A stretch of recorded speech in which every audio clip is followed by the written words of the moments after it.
오늘 말씀은 누가복음 16장 1절로 13절의 말씀입니다. 함께 읽습니다. 또한 제자들에게 이르시되 어떤 부자에게 청지기가 있는데 그가 주인의 소유를 낭비한다는 말이 그 주인에게 들린지라. 주인이 그를 불러 이르되 내가 내게 대하여 들은 이 말이 어찌 됨이냐. 내가 보던 일을 세마라. 청지기 직무를 계속하지 못하리라 하니, 청지기가 속으로 이르되 주인이 내 직분을 빼앗으니 내가 무엇을 할까. 땅을 파자니 힘이 없고 빌어먹자니 부끄럽구나. 내가 할 일을 알았도다.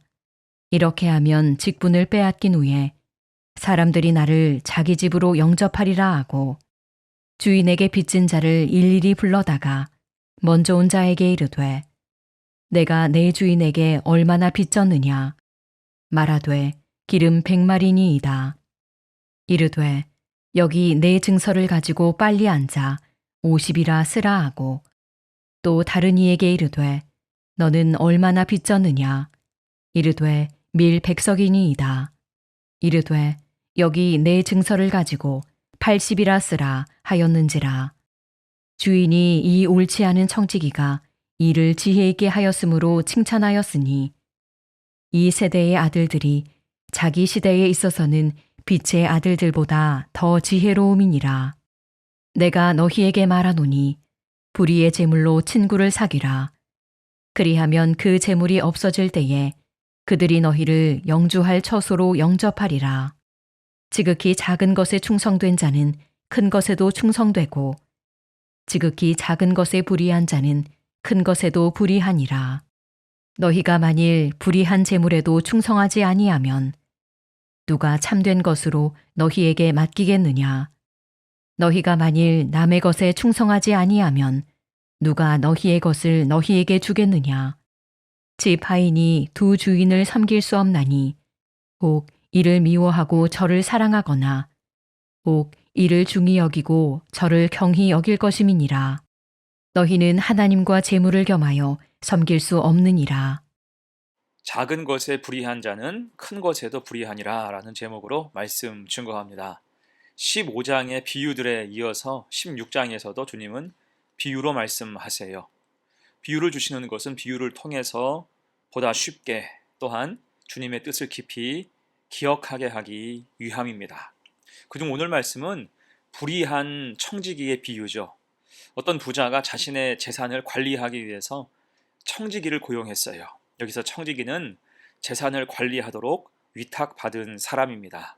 그런데 이 청지기가 좀 엉망이죠. 주인의 소유를 함부로 유용해서 그 소문이 주인의 귀에까지 들리게 됐습니다.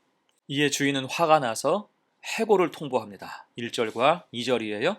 또한 제자들에게 이르시되 어떤 부자에게 청지기가 있는데 그가 주인의 소유를 낭비한다는 말이 그 주인에게 들린지라. 주인이 그를 불러 이르되 내가 내게 대하여 들은 이 말이 어찌 됨이냐. 내가 보던 일을 셈하라. 청지기 직무를 계속하지 못하리라. 그러자 청지기가 당황합니다. 어떻게 합니까? 3절이에요. 청지기가 속으로 이르되 주인이 내 직분을 빼앗으니 내가 무엇을 할까? 땅을 파자니 힘이 없고 빌어먹자니 부끄럽구나. 사실 이쯤 되면 주인에게 솔직하게 잘못을 고하고 피해준 것이 있으면 갚아야 함이 마땅합니다. 그런데 이 청지기는 여전히 자기만 생각하고 있어요. 이제 잘리고 나면 당장 어떻게 살지가 걱정되는 것입니다. 자기 위신만 생각하는 거예요. 내가 무엇을 할까? 땅을 파자니 힘이 없고 빌어먹자니 부끄럽구나. 그리고는 이제 엉뚱한 생각을 하죠. 4절입니다. 내가 할 일을 알았도다. 이렇게 하면 직분을 빼앗긴 후에 사람들이 나를 자기 집으로 영접하리라. 악의적으로 범죄를 계획하는 거예요. 그 방법은 주인에게 빚진 자들을 불러서 빚을 줄여주는 것입니다. 기름 100마를 빚진 자는 증서를 위조하여서 50이라고 쓰게 했죠. 자기 멋대로 절반을 깎아주는 것입니다. 또 밀 100석을 빚진 자는 80석으로 고쳐줬어요. 이렇게 함으로 주인에게는 복수하고 그 위신에 타격을 입히며 이후 자신을 도울 사람을 만든 것입니다. 여러분, 이것은 고의로 범한 죄지요. 악한 것입니다. 문서 위조의 사기, 배임 및 횡령에 해당합니다. 자, 상황이 이쯤 되니까 주인이 이런 일들을 모를 리가 없습니다. 그래서 어떻게 말합니까? 8절이죠. 주인이 이 옳지 않은 청지기가 이를 지혜 있게 하였으므로 칭찬하였으니 이 세대의 아들들이 자기 시대에 있어서는 빛의 아들들보다 더 지혜로움이니라. 언뜻 읽어보면 주인이 이 불의한 청지기를 칭찬하는 것 같습니다. 그런데 이것은 칭찬이 아니죠. 머리 썼구나. 오히려 어이가 없어서 우는 것과 같습니다. 그리고는 끝까지 거짓말하고 자기 이익을 위해서는 물불 가리지 않는구나. 정신 나갔구나. 혀를 끌끌 차는 것입니다. 핵심은 8절 하반절이에요. 이 세대의 아들들이 자기 시대에 있어서는 빛의 아들들보다 더 지혜로움이니라. 이렇게 세상에는 불의한 사람이 판친다는 것입니다. 사실 요즘 세상을 보면 악한 것에 한없이 지혜롭지요. 불의한 방법으로 사람을 괴롭히고 진실을 호도하고 거짓을 말하며 물질을 탐하는 사람들이 이 땅에 얼마나 많습니까? 죄에 대해서 놀랍도록 똑똑합니다. 심지어 그들은 일말의 양심도 없고 거리낌도 없어 보여요. 그래서 이제 이 비유를 말씀하시면서 주님은 중요한 말씀을 하시죠. 9절입니다. 내가 너희에게 말하노니 불의의 재물로 친구를 사귀라. 그리하면 그 재물이 없어질 때에 그들이 너희를 영주할 처소로 영접하리라. 이 말씀은 몇 가지 해석이 있긴 한데 본래의 뜻은 불의한 것들과 손잡지 말고 혹은 세상의 물질에 마음을 빼앗기지 말라고 권고하는 의미예요. 물론 세상의 권세, 물질과 연결되면 모든 것이 다 잘 풀리는 것 같습니다. 신고도 많아지고 걱정도 없어 보여요. 하지만 결국은 어떻게 됩니까? 9절 하반절이죠. 그 재물이 없어질 때에 그들이 너희를 영주할 처소로 영접하리라. 역설적인 말씀이에요. 그 끝은 한없이 비참할 것임을 강조하는 것입니다. 이를테면 어제 15장에서 집 나간 아들, 탕자의 비유를 생각해 보십시오. 그도 처음에는 친구가 많았어요. 돈으로 친구 관계를 맺었기 때문에 돈이 있을 때에는 사람이 주변으로 몰렸고 모든 것이 풍성했습니다. 하지만 나중에 그 돈이 다 사라졌을 때는 어떻게 됩니까? 다 잃어버리고 말죠. 아무도 거들떠보지 않았습니다. 그러다가 겨우 거할 처소를 찾게 되었는데 그곳이 돼지우리였지요. 결국은 사람이 먹지 않는 쥐엄 열매도 없어서 못 먹는 지경에 이르게 됩니다. 영원히 함께 할 것 같았지만 재물이 없어지자 주변의 사람들도 모두 사라져버리고 만 것입니다. 곧 인간적인 욕심에 이끌려 세상의 재물 같은 것으로는 우리가 영주할 처소로 영접받을 수 없다는 거예요. 그것이 우리 영혼을 살릴 수 없는 것입니다. 대신 오직 신실한 믿음으로 하나님만이 우리의 영혼을 끝날까지 지키시고 저 천국으로 인도하실 수 있다는 거지요. 그래서 주님이 말씀하십니다. 10절이에요. 지극히 작은 것에 충성된 자는 큰 것에도 충성되고 지극히 작은 것에 불의한 자는 큰 것에도 불의하니라. 아멘. 불의함이 틈타지 못하게 하라는 것입니다. 작은 불씨 하나가 큰 불을 일으키는 것처럼 작은 것에서 불의하기 시작하면 그 죄가 갈수록 걷잡을 수 없도록 커질 수 있다는 것입니다. 사실 오늘 청지기도 처음부터 큰 죄를 지을 생각을 했을까요? 아닐 것입니다.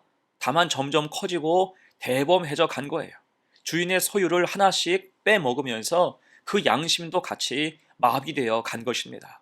그렇게 우리도 작은 불의를 눈감아주고 하나님 앞에 서지 못하면 신앙의 균형이 깨져서 결국 죄가 우리 속에 가득해지고 왕노릇하게 될 수 있음을 기억해야 할 것입니다. 그래서 오늘 13절에서 주님이 강조하세요. 집 하인이 두 주인을 섬길 수 없나니 혹 이를 미워하고 저를 사랑하거나 혹 이를 중히 여기고 저를 경히 여길 것임이니라. 너희는 하나님과 재물을 겸하여 섬길 수 없느니라. 아멘.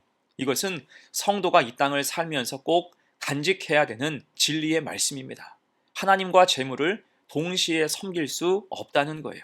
더 정확히는 재물을 비롯한 탐욕에 휘둘리지 말라는 것입니다. 디모데전서 6장 10절에서도 말씀하죠. 돈을 사랑함이 일만 악의 뿌리가 되나니 이것을 탐내는 자들은 미혹을 받아 믿음에서 떠나 많은 근심으로써 자기를 찔렀도다. 아멘. 돈에 매몰되고 세상의 욕심에 물들어 살면 넘어질 수밖에 없다는 것입니다. 교만과 겸손은 함께 갈 수 없고 불의와 정의가 친구가 될 수 없다는 거예요. 그러니 성도는 악한 것에 마음을 빼앗기지 말아야 됩니다. 의인은 믿음으로 말미암아 살아야 하는 거예요. 하나님이 먼저이고 믿음이 우선이어야 할 것입니다. 이 사실을 마음에 새기고 살아가는 복된 성도가 되시기를 축원합니다. 자, 이제 말씀을 정리합니다. 오늘 주님은 불의한 청지기의 비유로 확실한 교훈을 주셨어요.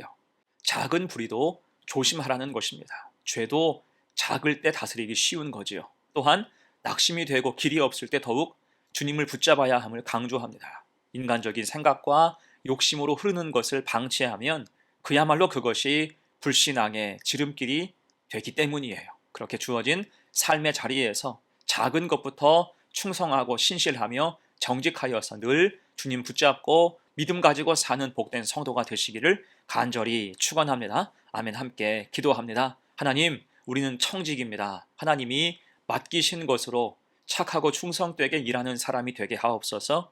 맡기신 것을 통하여 주님의 향기, 주님의 능력을 보이게 하시고 좋은 결실을 맺어가게 하옵소서. 다만 오늘 불의한 청지기를 보았사오니 양심의 화인 맞고 욕심과 욕망에 사로잡히면 한없이 추락할 수 있음을 기억해서 작은 불의와 죄라도 조심하게 하시고 늘 믿음을 점검하고 말씀에 붙잡혀 신실하고 정직하게 살아가는 복된 성도들이 되게 하옵소서. 감사드리며 예수님의 이름으로 기도합니다. 아멘.